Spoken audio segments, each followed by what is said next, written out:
우리 함께 하나님 말씀 곧장 보겠습니다. 마태복음 5장 13절 14절 우리 함께 읽을까요? 시작.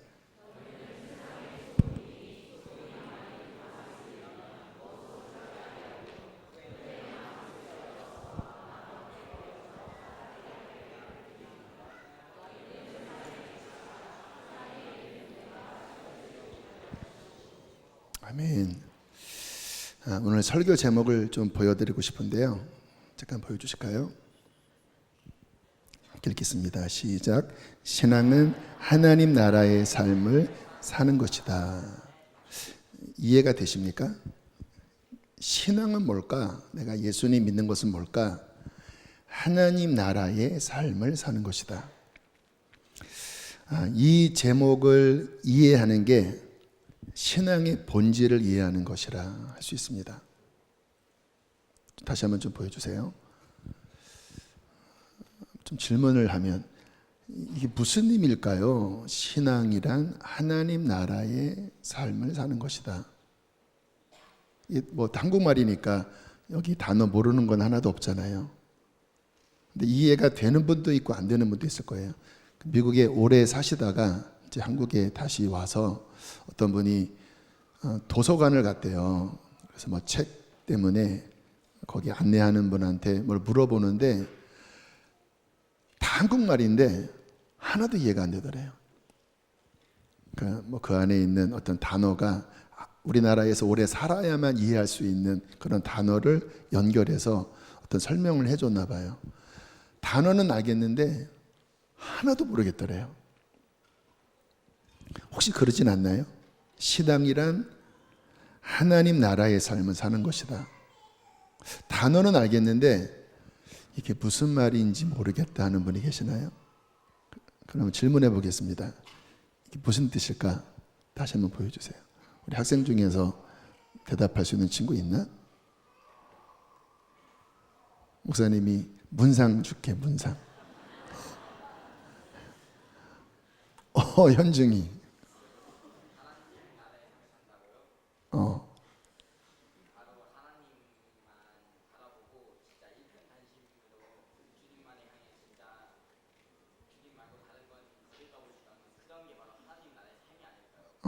그래. 일편단심 주님만을 바라보면서 어쨌든 목사님이 문상 10,000원 사줄게. 네, 감사합니다. 혹시 뭐 이쪽에서 우리 학생들이든 누구든 대답할 분 계신가요? 신앙은 하나님 나라의 삶을 사는 것이다. 누구 있으시나요? 문상 원치 않으시면 네. 너무나 중요한 주제이기 때문에 그냥 스쳐 지나가기보다는 좀 더 생각하도록 질문을 했는데요. 이 주제 안에는 믿는 우리가 어떻게 살아야 할지, 여러분 믿는 자의 삶과 믿지 않는 자의 삶이 다르죠. 뭐가 다르죠? 그러니까 신앙은 하나님 나라의 삶을 사는 것이다. 이 제목 안에는 믿기 전에, 내가 하나님 만나기 전의 삶과 다른 삶을 내포하고 있습니다. 그러면 믿는 자의 삶, 나는 지금 믿고 구원받았죠. 그럼 지금 이 상태에서 나의 삶은 믿지 않았을 때 또는 지금 세상에서 믿지 않는 자와 뭐가 다를까? 뭐 우리가 아는 것처럼 우리가 뭐 대한민국 국민이고 또 직장도 다니시고 학교도 다니고 뭐 이 세상의 법의 저촉도 받고 또 이 세상 사람들처럼 우리도 뭐 결혼도 하고 직장도 다니고 뭐 일도 하고 그래서 어떻게 보면 뭐 꼭 믿는 자가 뭐 이렇게 예배하는 것 외에 뭐가 다를까 하는 생각을 갖고, 그러니까 이게 이제 크리스찬들의 문제가 뭐냐면 그냥 예배 드리는 것 외에는 세상 사람과 별 다를 차이가 없이 그렇게 살아가요. 그래서 신앙은 하나님 나라의 삶을 사는 것이다라는 게 와닿지가 않습니다. 뭐 대충 뭐 말로 할 수는 있지만 와닿지가 않아요. 왜? 그렇게 우리가 잘 안 사니까.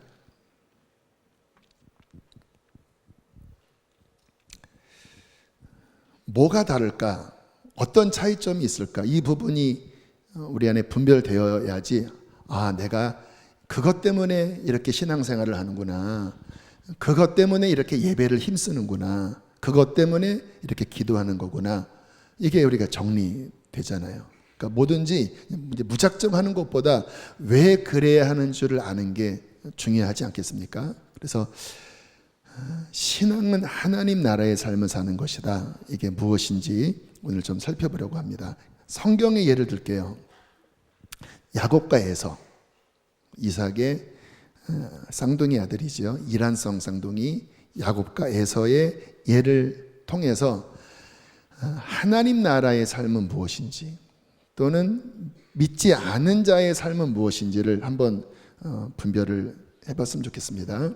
아시는 것처럼 신앙의 가정에서, 그것도 뭐 아버지가 대단한 이삭이고 할아버지가 믿음의 조상 아브라함이고, 그러니까 하나님 믿는 가정에서 출생했습니다. 근데 아시는 것처럼 뭐 하나님 믿는 가정이고 뭐 아버지가 이삭이고 할아버지가 야곱일지라도 자동 하나님의 백성은 되는 게 아니잖아요.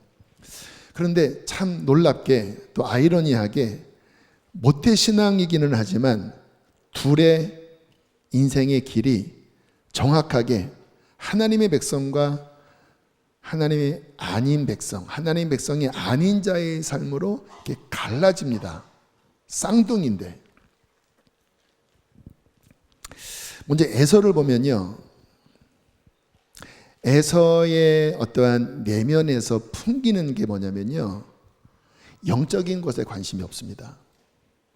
그게 대표적으로 장자권을 팥죽 한 그릇에 판 것입니다. 에서가 배고팠을 때 육신을 위해서 장자권을 그냥 가볍게 그래 너 가져라 하고 툭 넘겼을 때 하나님은 그 에서의 태도에 대해서 이렇게 말씀을 하십니다. 함께 읽어보실까요? 시작. 어떻게 여겼다고요? 관심이 없었다라는 거예요. 가볍게 여겼다, 소홀히 여겼다, 무시했다. 여러분, 그 장자권 안에 얼마나 깊은 것이 담겨져 있습니까? 하나님의 언약이 담겨져 있거든요. 그냥 보통 인간적인 뭐 장자가 좀 유산을 더 많이 받는 이게 아닙니다. 아브라함에게 말씀하신 내 씨로 말미암아 천하 만민이 복을 받을 것이다. 그리고 메시아가 출생할 것이다. 이 어마어마한 하나님의 언약이 담겨져 있는 게 장자권이거든요. 그런데 야곱은 관심이 없어요. 어릴 때부터 들었을 것입니다. 할아버지를 통하여, 아버지를 통하여 주님이 어떤 언약을 하셨는지. 그런데 이상하게 하나님의 백성이 아닌 자들은 그게 한 귀로 왔다가 한 귀로 흘러나가요. 마음에 그렇게 소원하는 마음이 안 생겨요. 그러니까 여기 계신 분들은 참 감사한 겁니다. 어떤 하나님의 약속이 관심이 가잖아요. 성령님 관심이 가잖아요. 천국, 오늘도 하나님의 나라에 대한 찬양을 많이 불렀는데 마음이 뭉클하잖아요. 우리 마음에 그 하나님의 나라가 움직이거든요. 근데 믿기 전에는, 구원받기 전에는 관심이 없다라는 거예요. 그리고 에서의 삶을 보면 자기가 하고 싶은 대로 삽니다. 결혼도 자기가 하고 싶은 대로 결혼을 해요. 결국 그 가나안 지방에 있는 여자와 결혼을 했는데 육적으로 끌려서 결혼을 했다고 성경은 말씀합니다. 부모님이 근심했어요. 왜요? 하나님의 간섭을 받는 게 아니라 자기 하고 싶은 대로 사는 거예요. 그렇기 때문에 어떠한 일이 벌어졌냐면 하나님도 그에게 관심을 주지 않았습니다. 그래서 구약 성경을 보면 지난번 말라기 보실 때 하나님은 에서를 미워했다라는 말씀이 나와요. 왜냐하면 에서가 하나님께 관심이 없으니까. 하나님도 에서의 삶에 개입하지 않아요. 터치하지 않아요. 그러면 에서는 어떻게 살았냐? 자기 마음대로 살았습니다. 자기 마음대로 사니까 어떻게 돼요? 잘 살았어요. 자기 능력이 있었거든요. 카리스마도 있고 힘도 있고 사냥도 잘하고. 그래서 육신적으로 보면 에서가 못 산 게 아닙니다. 잘 살았습니다. 그냥 자기 나라를 세우는, 자기 왕국을 세우는 그러한 평탄한 인생을 살았어요. 근데 문제는 뭐예요? 하나님의 간섭이 없는 겁니다. 하나님이 만나주시질 않는 거예요. 그럼 야곱은 어떨까요? 아까 이제 믿는 자의 삶과 믿지 않는 자의 삶이 뭐가 다를까? 야곱도 우리가 아는 것처럼 보통 얘기가 아니죠. 아주 욕심이 많고 자기가 원하는 것은 끝까지 투쟁해서라도 얻어내고야만은 야망이 있는 사람, 그러니까 잘나지는 않았습니다. 그런데 이 야곱의 중요한 특질이 뭐냐면 하나님 나라에 대하여, 하나님의 영적인 것에 대해서 관심을 가졌습니다. 그래서 이 장자권 얘기를 들었을 때 형은 그냥 흘려버렸는데 동생은 너무 안타까운 거예요. 왜냐하면 쌍둥이잖아요. 간발의 차이로, 그것도 본인이 앞질르고 싶어서 그 아기 때부터 막 형이 발꿈치를 막 잡았더니 형이 막 찹버려기 하면서 먼저 나온 거거든요. 그러니까 왠지 모를 영적인 세계, 하나님의 나라의 어떠한 것, 물론 구약 시대니까 분명치는 않았을 거예요. 뭐 성경이 아직 기록되지 않았잖아요. 그런데 그 하나님께서 하신 말씀, 아버지와 할아버지로부터 들었던 그 하나님의 말씀에 이 마음이 움직이는 겁니다. 야, 나 저거 얻어야 되는데, 내가 저 복을 받아야 되는데. 근데 형은 어때요? 뭐 관심이 없습니다. 그게 뭐가 중요해?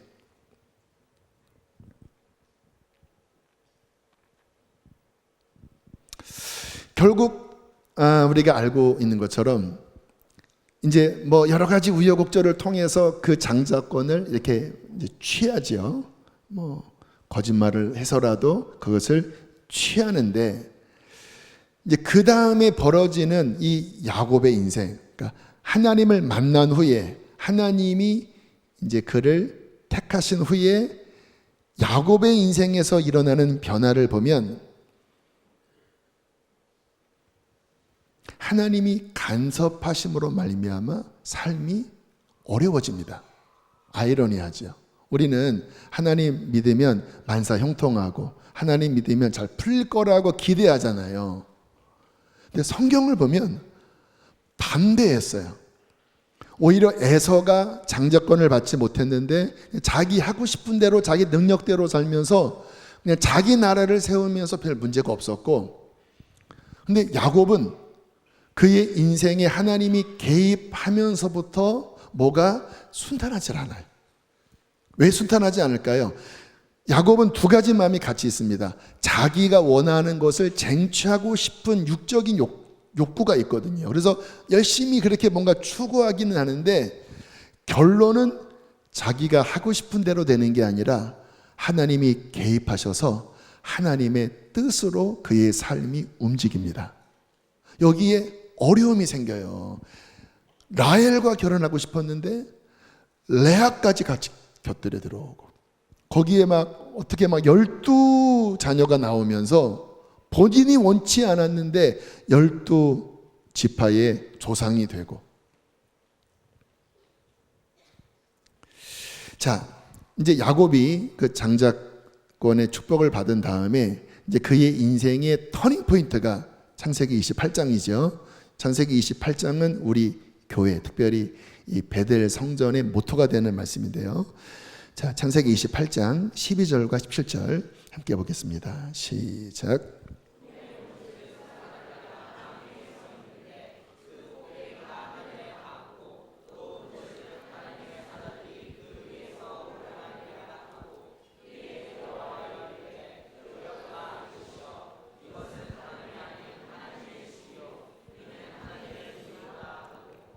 굉장히 상징적인 꿈이죠.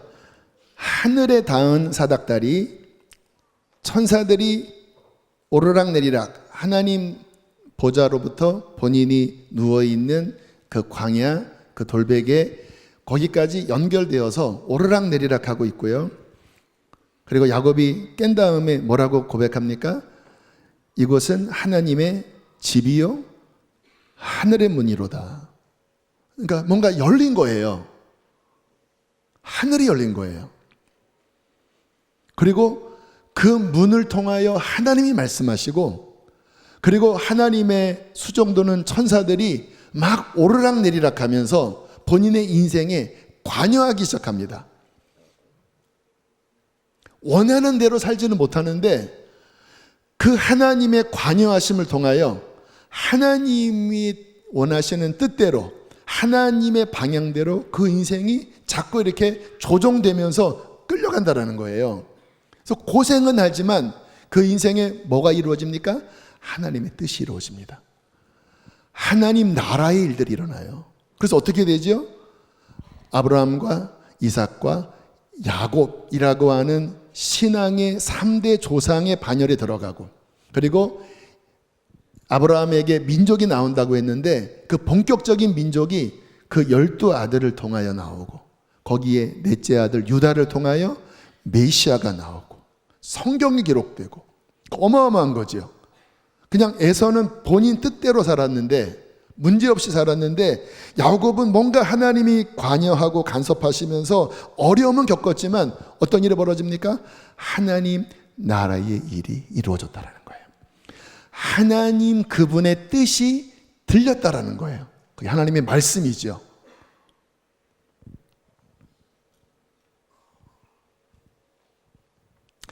자, 이게 이제 이 창세기 28장 하늘이 열리고 이제 하나님의 간섭이 일어나는 이 말씀이 28장 이후에 계속 나오는데요.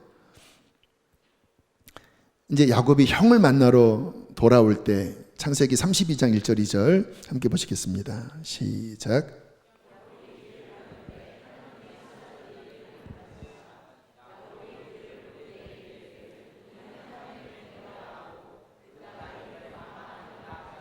이제 이게 큰 변화예요. 이제 형 만나러 가야 되고, 형은 막 400명 이끌고 죽이려고 오는 그런 분위기였거든요. 그래서 너무 걱정했는데 갑자기 그 뜬금없이 이런 말씀이 나오는 거예요. 막 형을 만나러 가는 그 광야길에 이상한 무리가 막 오고 가는데 보니까 천사들인 거예요. 아까 그 사닥다리가 위로 연결돼서 오르락내리락 했다고 그랬잖아요. 천사들이 막 움직이는 거예요. 그러니까 본인이 형을 만나러 가는데 하나님이 개입하셔서 뭔가 움직이고 있어요. 그리고 이제 막 야곱이 이제 야복강에서 기도할 때 어떤 일이 벌어집니까? 32장 24절. 제가 안 올렸나? 야곱은 홀로 그 그림 있잖아요. 이렇게 막 천사랑 하는 그림. 그 다음 장이 있는데,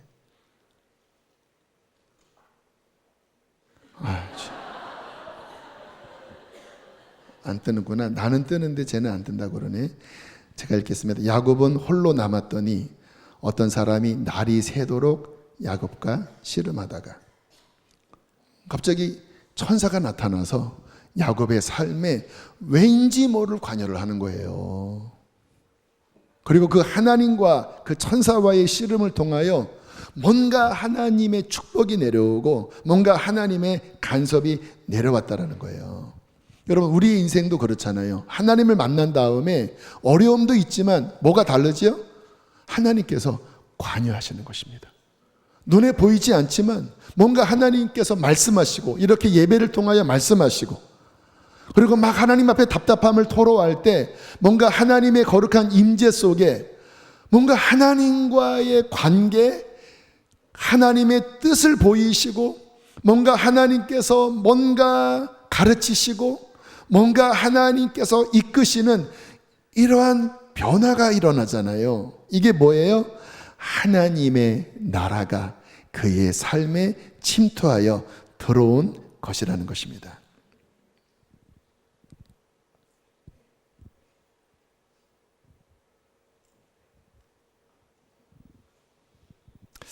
자, 신앙인의 삶은 무엇일까요?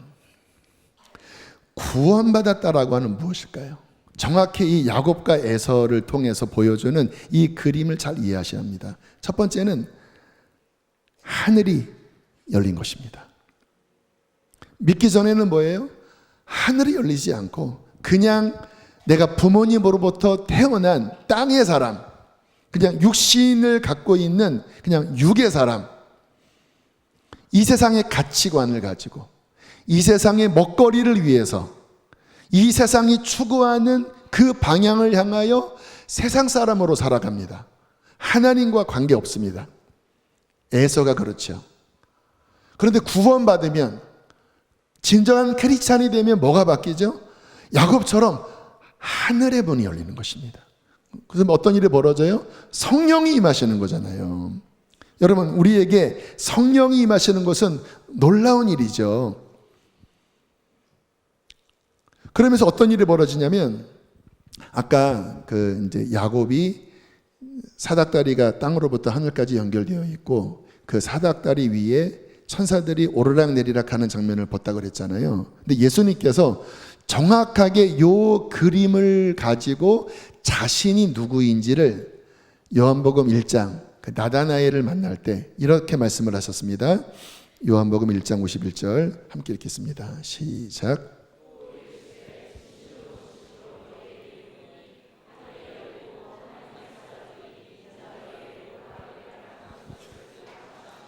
예수님 믿고 어떤 일이 벌어져? 하늘이 열리고 하나님의 사자들이 누구 위에? 인자가 누구죠? 예수님이죠. 그러니까 우리가 예수님을 믿었을 때 그 예수님 이름으로 우리가 막 선포했잖아요. 아까 그때 어떤 일이 벌어지죠?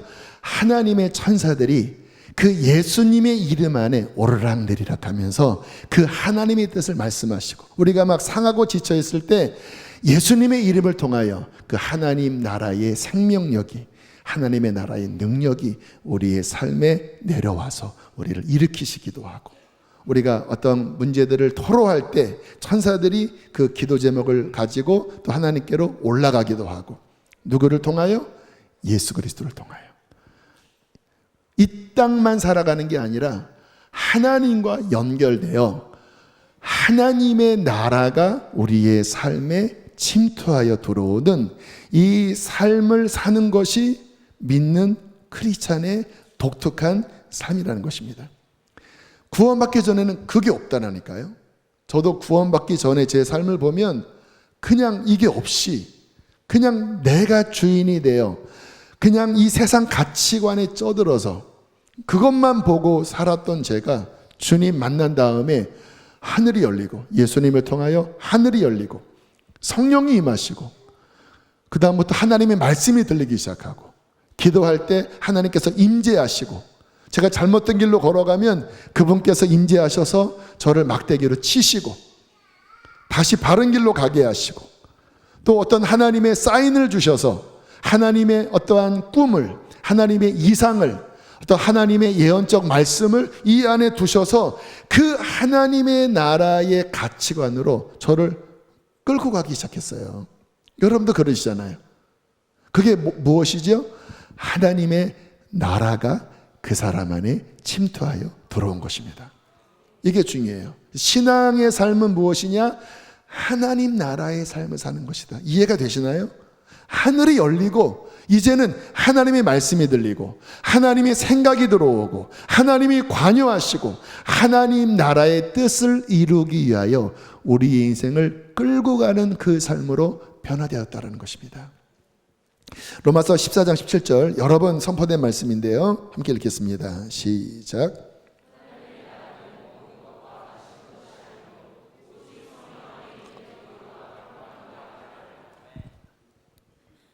그렇죠. 하나님의 나라의 개념을 잘 이해하셔야 합니다. 그래야 신앙은 하나님 나라의 삶을 사는 것이다가 이해가 돼요. 하나님의 나라는 성령이 임하셔서 그 마음 안에 하나님 나라의 기쁨과 하나님의 나라의 의로움과 하나님의 나라의 그 생명력이 임한 것이 하나님의 나라다. 그래서 성령을 받으면 하나님의 나라가 당신 안에 임한 것입니다. 그럼 이제 우리의 삶의 힘은 뭐예요? 그 하나님의 나라의 힘으로 살아가는 거죠. 우리 가치관이 뭐예요? 이제는 그 하나님의 나라의 가치관으로 살아가는 거예요. 그래서 10월 27일 그 집회에 나가는 것도 하나님의 나라의 가치관 때문에 그런 거예요. 자, 여기에 독특한 우리 크리스찬의 어떤 이중적 나쁜 의미가 아닙니다. 어떤 듀얼 모드죠. 아까 우리가 찬양할 때 나 지금은 비록 땅을 버타며 살지라도 내 영혼 저 하늘을 디디며 사네, 이거예요. 그러니까 분명 이 땅에 살아갑니다. 이 세상의 공기를 마시고 대한민국 시민권, 뭐 다른 국적 가진 분도 계시겠지만 이 땅의 시민권으로서 법의 저촉도 받고, 그리고 우리가 직장도 다니고, 무시되면 안 돼요. 가정도 잘 꾸리고, 뭐 어떤 분들은 신앙생활 열심히 한다고 막 집안 엉망인 분도 있는데 하나님은 기뻐하지 않지요. 우리의 삶을 규모 있게 내가 마땅히 해야 될 이 땅의 삶을 성실하게 사는 것이 하나님의 뜻이라고 성경은 말씀하십니다. 근데 그것이 전부일 수 없다라는 거예요. 몸은 이 땅에 있지만 동시에 하나님 나라의 가치관을 가지고 그 하나님 나라의 생명력으로 사는 삶. 우리가 왜 이렇게 예배하지요? 하나님의 나라의 삶을 살려면 하나님의 나라의 생명력을 받아야 되기 때문에 이렇게 예배하는 거예요. 저는 우리 교회 금요 성령 집회 너무너무 좋아요. 정말 감사합니다. 여러분들 그러시죠? 왜냐하면 추구하는 바가 그냥 막 소리 지르는 게 아니거든요. 그냥 막 소리 지르면 우리 교인처럼 이렇게 점잖은 분들은 그러면 이거 안 나오실 것입니다. 저도 안 나올 거예요. 근데 그냥 소리치는 게 아니라 그 하나님의 임재를 갈망하는, 그 하나님의 나라를 향하여 두드리는 막 그 부르짖음이거든요. 성경은 뭐라고 말씀하십니까? 천국은 침노하는 자의 것이다. 그 하나님의 나라의 생명력이 아니면 살 수 없기 때문에 우리가 막 한 30분 찬양하면 너무너무 우리는 아쉬워요. 할렐루야. 그래요. 우리 교회는요, 너무너무 이런 어떤 영적인 예배의 갈망과 이 경험이 아무튼 많이 열려서 막 30분, 40분, 막 50분 막 안 열리는 예배로 끝나면 이건 진짜 막 미술 안 낚은 느낌? 뭐 밥을 먹다가 만 느낌, 막 그 뭡니까? 에피타이저 앞에 먹고 막 끝나는 뭐 그런 느낌이 드는 거예요. 왜요? 우리는 그 하나님 나라의 생명력을 예배를 통하여 경험했고 그 힘이 무엇인지를 우리는 알잖아요. 우리가 크리스찬으로서 우리가 이 땅에서 힘있게 살 수 있는 유일한 힘은 오직 하나님의 나라의 그 생명력으로 충만히 공급받는 것입니다. 그래서 이렇게 예배하는 거예요. 막 뚫는 거예요. 왜? 이게 안 열리면 그러면 그 힘이 내게 막 희미하게 들어오잖아요. 이게 막 단계가 있거든요. 물론 예배에 오는 것 자체도 이곳에 하나님의 임재가 있습니다. 그런데 뭔가 아직 뚫려지지 않은 채, 뭔가 열려지지 않은 채, 뭔가 내 안에 답답한 어떠한 죄와 어떤 세상의 근심의 영과 뭔가 이렇게 묶임이 풀어지지 않은 채 우리는 살 수 없는 자 아닙니까? 그렇죠. 아까 우리 성주 학생이 왜 그렇게 학교에서 고3인데 일반 학교 다니면서 왜 그곳에서 막 2명 예배하려는 그런 마음이 왜 들었죠? 이 친구가 어느 날 주님 만나고 그리고 하나님의 나라의 그 기쁨을 맛보니까 막 예배가 너무 막 목마르다잖아요. 안산이라 오기가 머니까 막 그 인터넷 막 영상 보면서 막 목마르니까, 여러분 그런 마음으로 영상 보면 하나님께서 있는 곳에서 은혜 주십니다. 목마름이니까 뭐 그런 마음, 막 하나님의 나라의 생명력에 대한 목마름과 그 은혜를 받으니까 그 하늘나라의 생명력이 그 척박한 일반 학교에서, 하나님을 인정하지 않는 그 학교에서 친구와 함께 우리가 이곳에서 하나님을 예배하자, 하나님께서 임재하시게 하자, 주님께서 그렇게 막 움직이시는 거잖아요. 몸은 이 땅에 있지만 동시에 하나님 나라에 속하여 사는 듀얼 모드. 땅에 속했지만 그러나 진짜 우리의 본적은 하나님의 나라. 할렐루야. 그래서 성경은 이런 좀 비밀스러운 말씀을 하시는데요. 에베소서 2장 5절 6절입니다. 함께 읽겠습니다. 시작.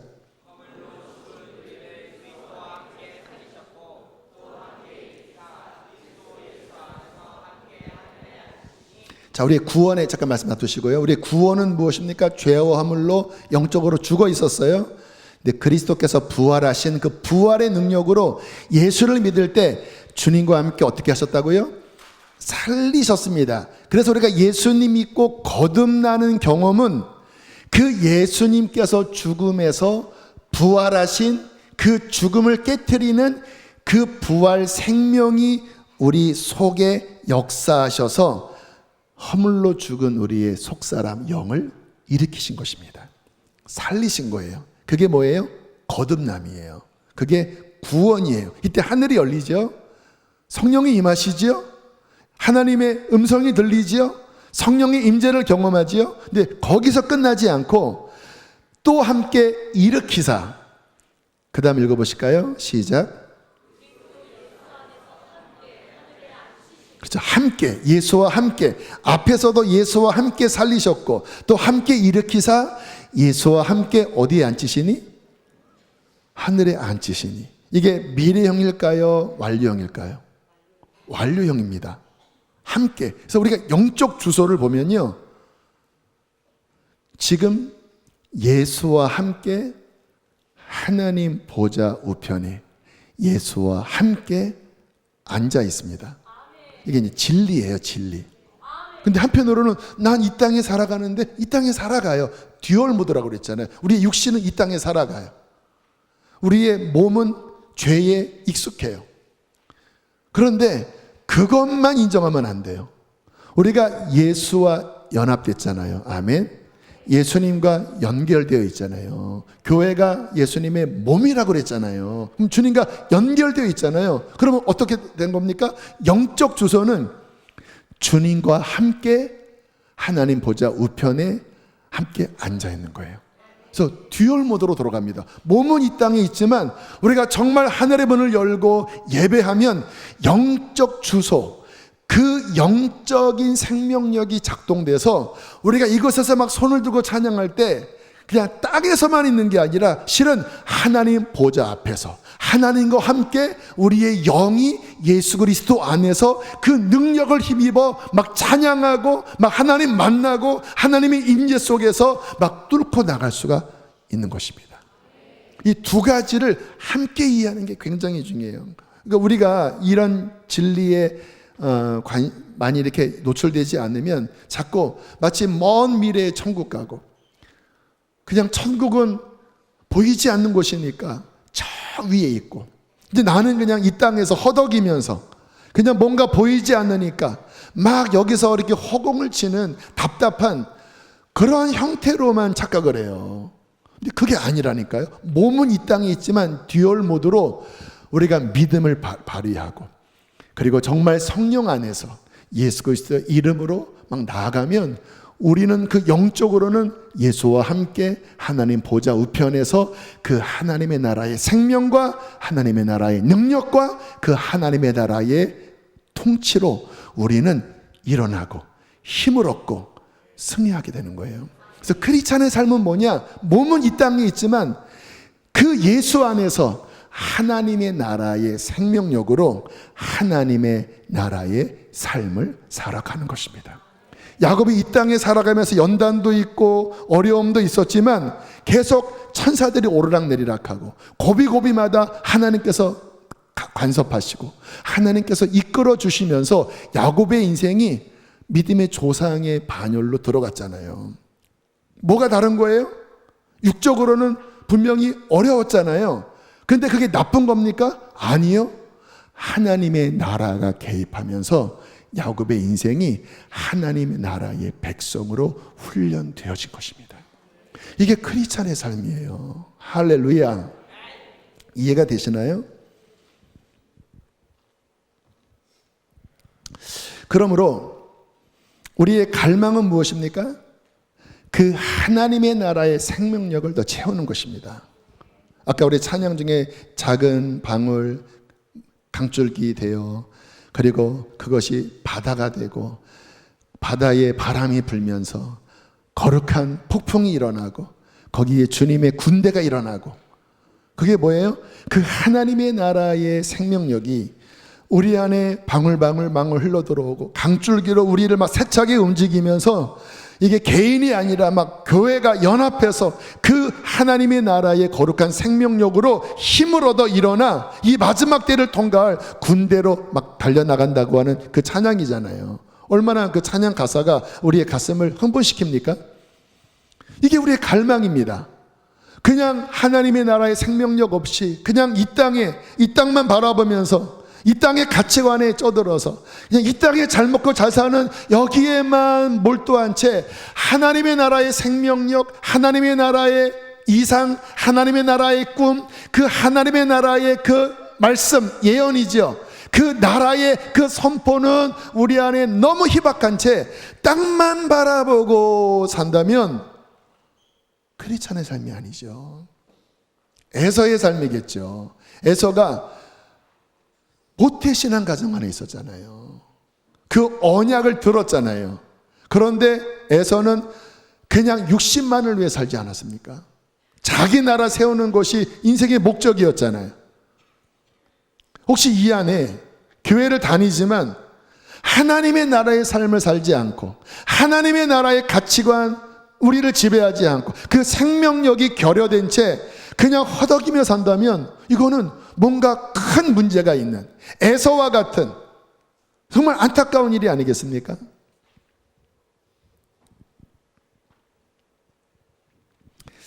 마태복음 5장 13절 14절은 이렇게 말씀하십니다. 함께 읽겠습니다. 시작.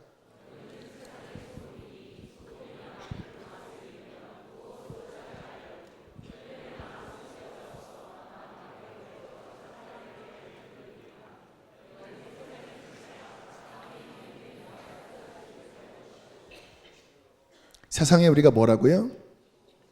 또 세상에 뭐라고요? 뭐가 소금이고 빛일까요? 우리 스스로는 빛을 발할 수가 없지요. 우리가 뭐라고 소금입니까? 그런데요, 언제 소금이 되는지 아세요? 언제 빛이 되는지 아세요? 우리 안에 하나님의 생명력으로 채워질 때 우리는 세상 가운데서 하나님의 맛을 내는 소금이 됩니다. 당연하죠. 내가 하는 게 아니에요. 하나님의 생명력으로 채워지니까 당연히 나를 통하여 하나님의 생명력이 흘러나가는 것입니다. 제가 집안의 막내거든요. 막내.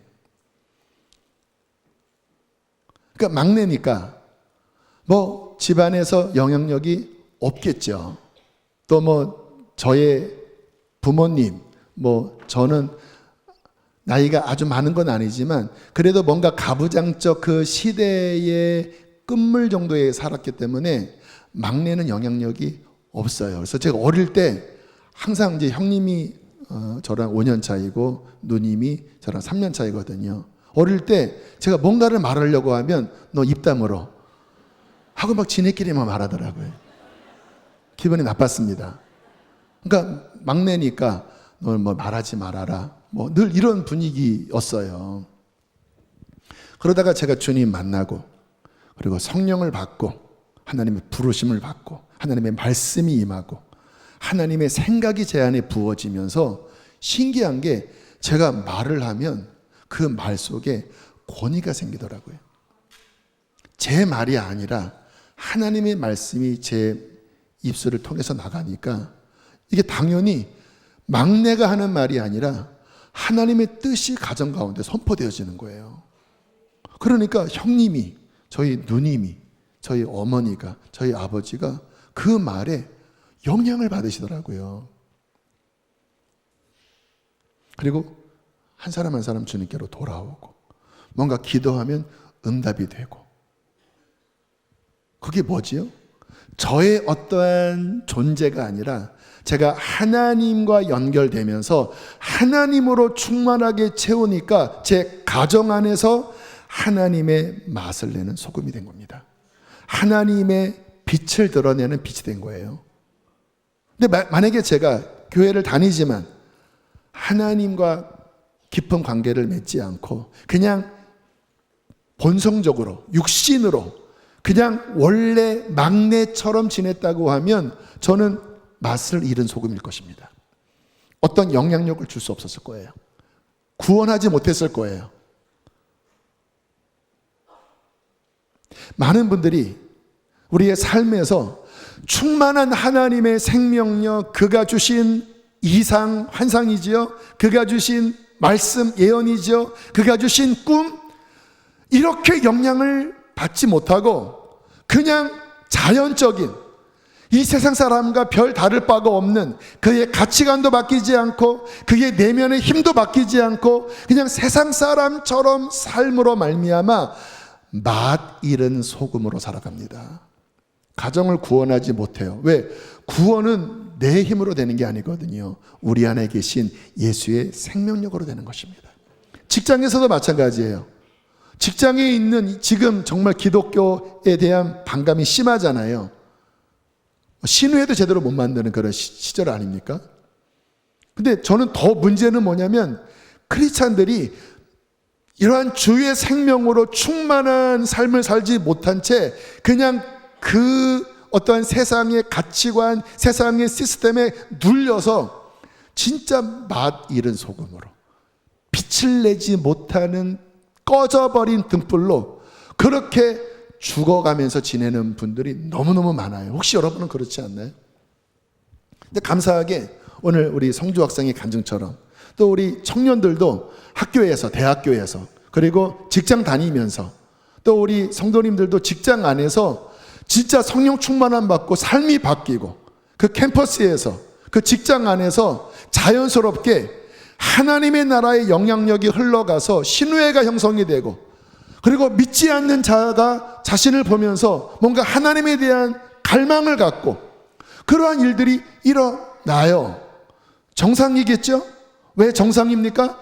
주님이 우리 안에 빛으로 임하셨는데 그 빛을 무엇으로 막겠습니까? 성경에 그 등불을 무엇으로 숨기겠느냐? 산 위에 있는 동네가 숨기지 못한다고 그랬잖아요. 우리 안에 주님께서 충만하게 거하시고 그분은 생명이고 그분은 빛이고 그 하나님의 나라의 짠맛을 내는 진정한 언약의 소금이신데 그 주님께 사로잡힌 하나님의 나라의 삶을 살아가는 그 백성이 가는 곳마다 당연히 주님의 맛이 나오지 않겠습니까? 주님의 빛이 드러나지 않겠습니까? 누군가는 싫어할 수 있겠죠. 바울도 그랬잖아요. 우리가 어떤 사람에게는 사망의 냄새지만 어떤 사람에게는 생명의 냄새다. 여러분, 주님의 영향력이 분명하게 드러나면요, 이 반응이 갈라집니다. 핍박해요. 욕해요. 그것은 어떻게 보면 내가 하나님의 그 빛을 드러내고 있다라고 하는 반증이기도 해요. 근데 그것도 없이 이제 술에 술 타듯 물에 물 타듯 하면 핍박이 없습니다. 동시에 영향력도 없어요. 근데 하나님의 영향력으로 살아가면 학생처럼 그렇게 학교에서 예배드리면 누군가 손가락질 하겠죠. 왜 너 튀냐? 왜 그렇게 손가락질 당합니까? 내가 빛을 드러내니까 어둠이 싫어하는 거겠죠. 내가 소금 맛을 내니까 누군가는 싫어하겠죠. 하지만 그런 영향력을 드러낼 때 하나님께서 그 가운데 역사하셔서 구원할 자들을 구원하시고 예배할 자들을 찾으시고 그의 나라가 확장되도록 하나님은 그를 사용하신다는 겁니다. 그래서 정말 이 하나님의 나라의 삶을 사는 자는요, 그의 삶이 결코 밋밋할 수 없습니다. 다니엘과 그 세 친구, 어린 나이였지만 바벨론의 포로로 끌려갔을 때 다니엘은, 그 세 친구는 그 속에서 하나님의 나라의 삶을 살려고 했습니다. 하나님의 말씀을 지키려고 했고 하나님과 교제했어요. 어떤 일이 벌어집니까? 하나님이 그의 삶 가운데 역사하시잖아요. 그러니까 느부갓네살 왕이 뭐라고 합니까? 이처럼 하나님의 신에 감동한 사람 내가 찾아볼 수 없다. 다니엘아, 너의 하나님을 찬송한다. 네가 말한 그 말, 내게 지금 저주 같은 말이지만 그러나 네 안에 역사하는 하나님을 나는 찬양할 거다. 다니엘서 보면 그게 나오잖아요. 그 하나님의 나라의 그 힘으로, 그 가치관으로 살면요, 이 세상에서 하나님의 영향력을 끼치면서 하나님 뜻을 이루고, 할렐루야, 하나님의 나라를 확장하며 사는 것, 이게 크리스찬으로 부르심을 받은 하나님의 백성의 정상적인 삶인 것입니다. 어떠세요? 여러분의 삶에 그 하나님의 나라가 충만하게 임하고 계십니까? 산 위에 있는 동네가 숨기지 못하는 것처럼 여러분 안에 임한 그 하나님의 거룩함, 그 하나님의 눈물, 하나님의 사랑, 하나님의 복음의 생명력, 막 그 가치관이 여러분의 가는 곳마다 막 그 무엇도 막을 수 없이 막 뿜어져 나옵니까? 그렇지 않다면 어떤 삶이에요? 맛 잃은 소금이 되는 것입니다. 무엇으로 짜게 하리요? 밟힐 뿐이라고 성경은 말씀하고 있잖아요. 성경은 주님께서는 이렇게 말씀하셨습니다. 마태복음 6장 31절로 33절 함께 읽겠습니다. 시작.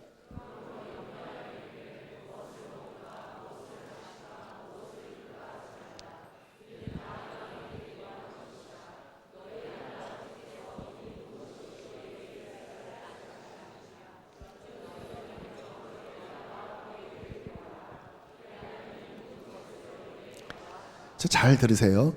우리의 대부분의 시간은 이 세상에서 직장 다니시고, 또 학생들은 학교에서 공부하고, 이 세상에서 돈을 벌고, 그리고 뭔가 어떤 목적한 바를 위하여 살아갑니다. 오케이. 그래, 그렇게 우리는 살지요. 왜? 우리에게 재정이 필요하니까. 직장 안 다닐 수 없잖아요. 그런데 예수님께서는 분명하게 말씀하십니다. 우선순위가 무엇인지. 너희는 먼저 그의 나라와 그의 의, 그의 뜻을 구해라. 우리가 교회 나오는 시간은 절대적인 시간으로 직장 다니는 시간보다 적을 수 있지만, 그러나 우리의 가치관은 하나님의 나라가 우선인 것입니다. 왜요? 영원하니까. 할렐루야. 영원하잖아요. 하나님의 그 영원한 나라, 그 하나님의 뜻, 그 하나님의 말씀을 이루는 그것이 우리의 삶의 우선순위를 두라는 거예요. 그러면 뭐라고 말씀하십니까? 이 모든 것이 이 땅에서 살아가는 우리의 가정, 우리의 경제적인 것, 직장, 그 모든 것 열심히 살아라. 일하기 싫으면 먹지 말라고 했으니까 직장생활 열심히 해야 돼요. 근데 그게 우선순위는 아니에요. 그게 인생의 목적은 아니에요. 먼저 그의 나라와 의를 구하면 너희의 삶의 이 모든 것을 내가 보너스로 돌보고 채울 거야.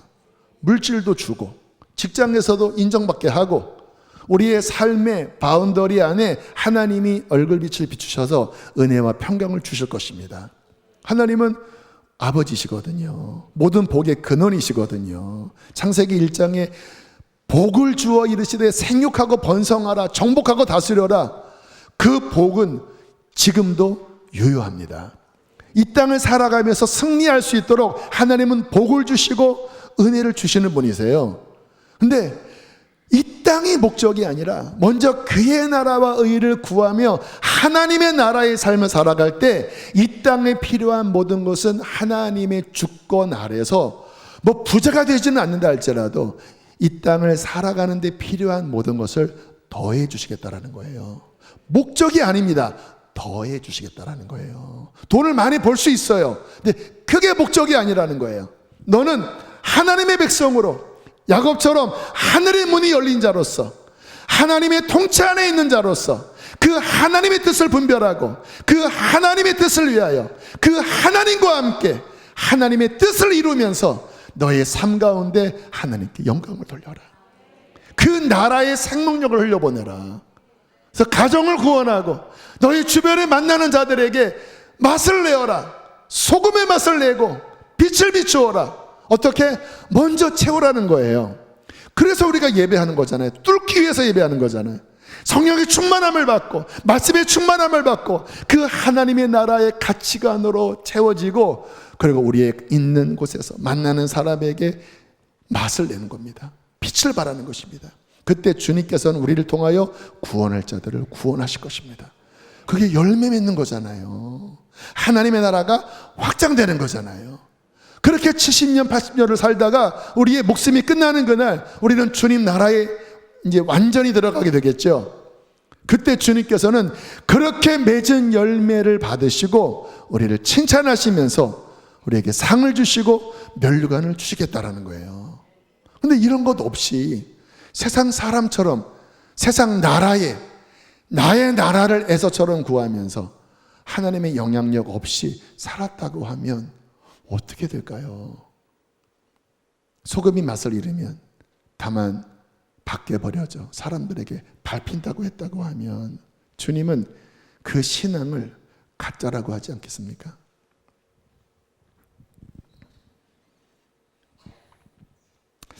저는 이 부분을 우리 성도님들이 오늘 깊이 이해하고 조명하고 다시 우리의 삶의 바른 우선순위를 정하게 되기를 축복합니다. 예수님께서 이 마지막 때에 있을 타락에 대해서 이렇게 말씀을 하셨습니다. 지금 시대입니다. 주님께서 오실 날이 가까웠기 때문에 이 말씀은 지금 시대에 대한 예언이었습니다. 마태복음 24장 37절 39절 읽겠습니다. 시작.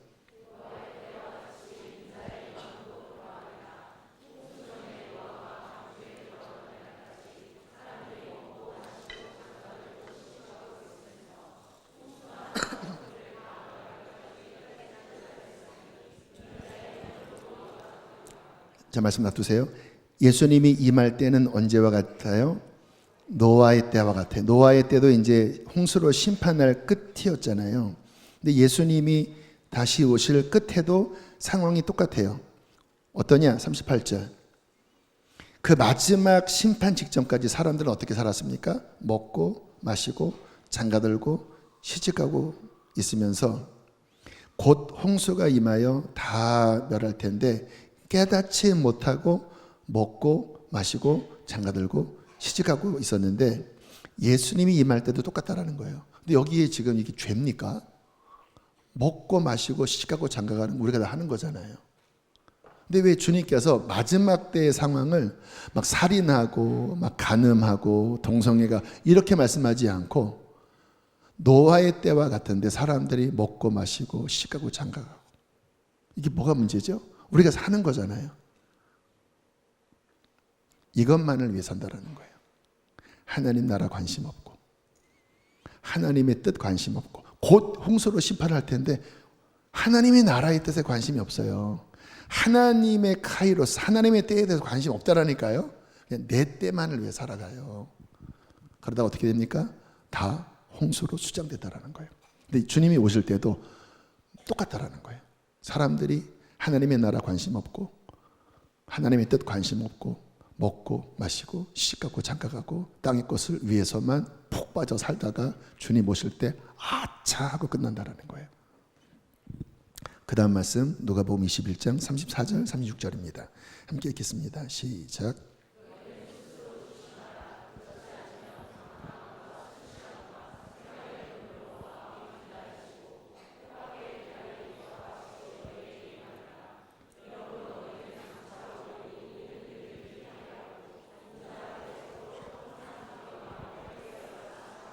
주님이 경계하시죠. 조심해라. 그렇지 않으면 방탕하고 술 취하고 이 세상의 생활의 염려에 빠져서 영적으로 침체되고 그냥 세상에 쩌들어 살다가 갑자기 그날이 하나님의 나라의 카이로스가 구원의 날이 아니라 마치 덫에 짐승이 걸리는 것처럼 준비되지 않은 때 덫처럼 너희에게 임하여 너는 심판으로 들어갈 것이다. 그러므로 너희는 장차올 이 하나님의 나라의 이 때를 피하고 정말 하나님의 나라에 들어가도록 항상 기도하며 깨어 있어라. 하늘을 바라보면서 하나님과 교통하고 하나님께 귀를 기울이고 그 하나님의 생명력으로 깨어 있을 수 있도록 날마다 인자 앞에 서도록 깨어 있어 기도할지어다. 여러분 잘 들으십시오. 우리는 평범하게 살도록 부름받은 자가 아니라 하나님 나라의 백성으로 살도록 부름받은 자입니다. 먹고 마시고 시집가고 장가가고 이 세상의 염려와 이 세상에 푹 빠져서 평범한 삶이죠. 우리는 그렇게 살면서 죄의식을 갖지 않습니다. 왜? 다 그렇게 사니까. 근데 왜 죄의식을 갖지 않지요? 하나님 나라의 삶을 사는 크리스찬의 이 기준을 모르는 거예요. 그래서 제목이 중요하다고 말씀드렸습니다. 신앙의 삶은 평범하게 세상 사람처럼 먹고 마시고 시집가고 장가가고 생활의 염려에 여기에 쩌들어 살면서 하나님 좀 힘주세요, 도와주세요, 이게 목적이 아닙니다. 기준이 이렇게 낮아져 버리니까 각성도 안 되고 이렇게 예배하는 게 좀 과한 거고, 이 기준이 분명하면 이게 과한 건가요? 우리의 기준이 하나님의 나라인데 그 하나님의 나라의 생명력만이 우리를 크리스찬답게 살게 하는 것인데, 뚫기 위해서 천국을 두드리고 부르짖고 말씀 가운데 우리를 드리고 하나님께 매달리는 것은 마땅한 하나님의 나라의 백성의 라이프 스타일이라고 믿습니다.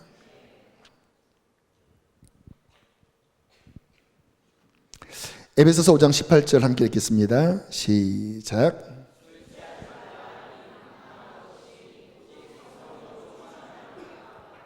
아멘. 세상에 취하지 말아라. 방탕하면 잠든다. 오직 어떻게 살라고요? 하나님의 나라로 충만하게 채우라는 거예요. 하나님의 나라의 영향력에 더 깊게 살아가라는 거예요. 여러분, 이 땅은 듀얼 모드라고 그랬잖아요. 근데 이 듀얼 모드가 잘못하면 하늘나라는 점점 침체된 채 그냥 땅의 것만 커지면서 이쪽으로 끌려가는 순간 둔하여집니다. 그래서 성령 충만하라는 뜻은 뭐냐면 하나님의 나라의 모두가 우리 안에 다운로드되고 그 힘으로 배터리가 충전되고 그 하나님의 말씀의 가치관으로 무장되고, 할렐루야. 그래서 하나님의 나라의 백성의 무장으로서 그 소명을 가지고 하나님의 나라를 이루는 소명을 잃지 말고 너희는 이 땅에서 깨어있어 달려가라고 말씀하여 주시는 것입니다. 3세대 부흥, 자녀들은, 청년들은, 아비들은 이게 다 뭔지 아세요? 성령이 임하시면 당연히 그가 하는 예언이 뭐 구차한 예언이 아닙니다. 하나님의 나라를 말하는 거예요. 갑자기 아이들이 기도하다가 하나님의 나라에 대한 막 그 마음이 부어지면서 막 나 전도하고 싶어. 그게 예언이라니까요. 나 학교에서 예배하고 싶어. 그게 예언이에요. 예언은 하나님의 나라, 성령께서 주시는 하나님의 나라의 그 뜻이 입술에서 나오고 그것이 가치관이 되는 것입니다. 아비들이 꿈을 꿔요. 뭐 로또 꿈? 하나님의 나라, 주님의 나라, 가슴이 불타고 이제 주님 곧 오실 텐데 어떻게 하나님의 나라를 이룰지, 어떻게 내 가족을 구원할지. 청년들이 어떤 이상을 봐요? 나의 어떠한 허망한 꿈이 아니라 하나님, 내 인생을 들여 하나님의 나라를 이루길 원합니다. 의사들도 하나님 이것을 통하여 가난한 자들을 돕고 병든 자들을 고치기를 원합니다. 그 하나님의 나라의 이상이 성령 안에서 마음속에 내 삶에 주어진 은사와 부르심 속에서 막 그것이 불타는 성령께서 하나님의 나라를 그 마음속에 보여주시고 그것을 말하게 하시고 꿈꾸게 하시고 살아가도록 역사하시는 그 3세대의 부흥은 하나님의 나라의 부흥인 것입니다. 저는 우리 가운데 수지선한 목자교회 가운데 하늘이 열리고, 할렐루야, 성령이 물붓듯이 부어져서 우리 아이들, 우리 청년들, 우리 아비들, 우리 블레싱 그 세대들이 하나님의 나라를 꿈꾸고 그 하나님의 나라의 생명력으로 채워지고 그리고 하나님의 나라의 백성의 삶을 힘있게, 할렐루야, 충만하게, 그래서 나의 삶을 통하여 영혼들이 구원받고 어둠을 깨트리는 주님 앞에 서는 그날 칭찬받고 상받는 그런 인생으로 더 돌진하기를, 더 전진하게 되기를 주의 이름으로 축복합니다. 아멘. 우리 함께 찬양하시겠습니다.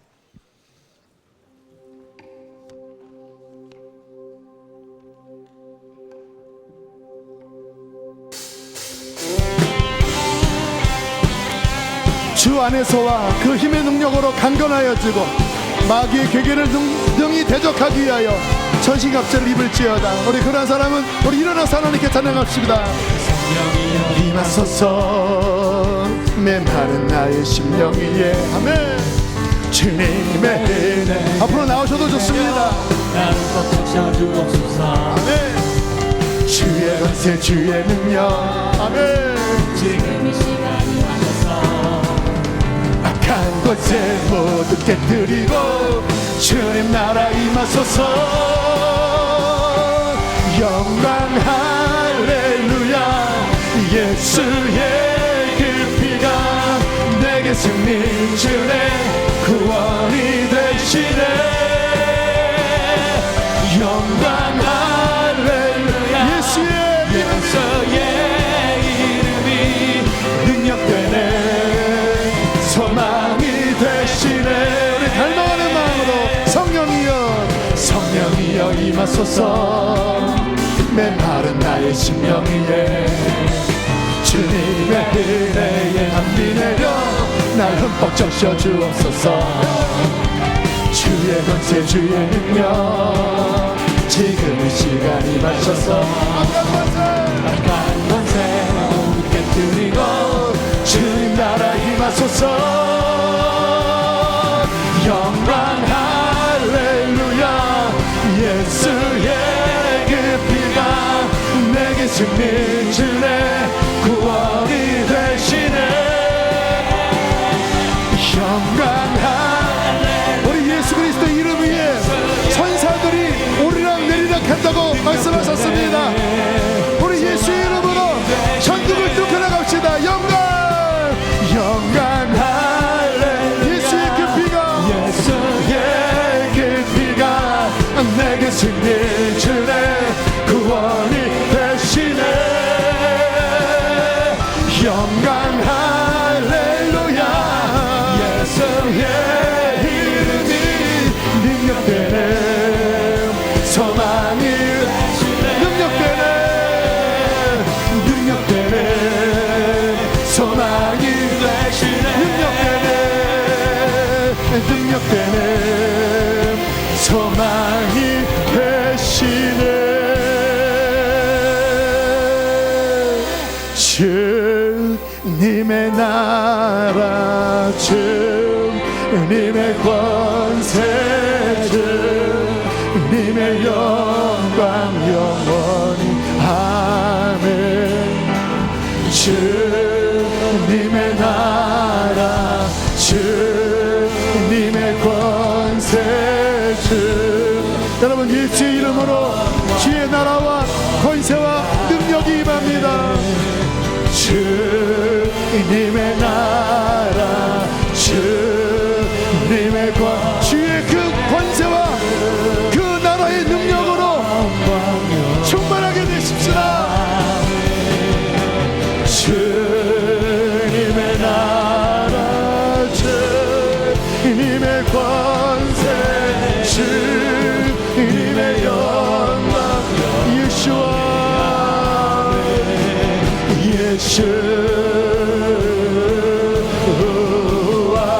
우리 믿음으로 예수의 이름으로 하늘이 열리고 예수의 이름으로 하나님의 나라가 임합니다.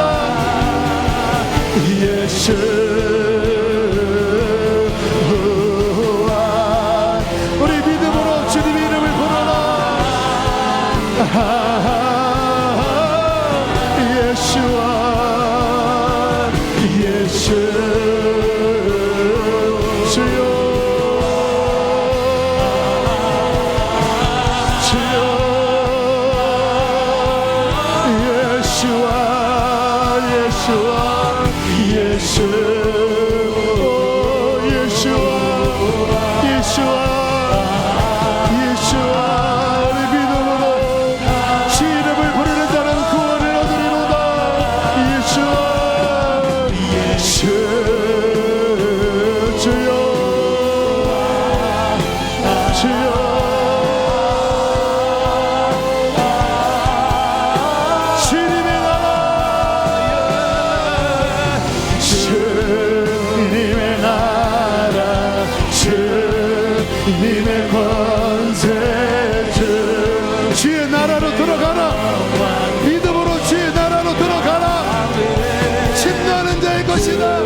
번도 주의 나라 오 하나님 오 하나님 우리 아버지 자 반석 들고 앞으로 나올 자들은 한 단위로 자유롭게 올라오시길 바랍니다. 우리 주여 세워 부르시고 우리 자리에 무릎 꿇고 함께 기도하시겠습니다. 주여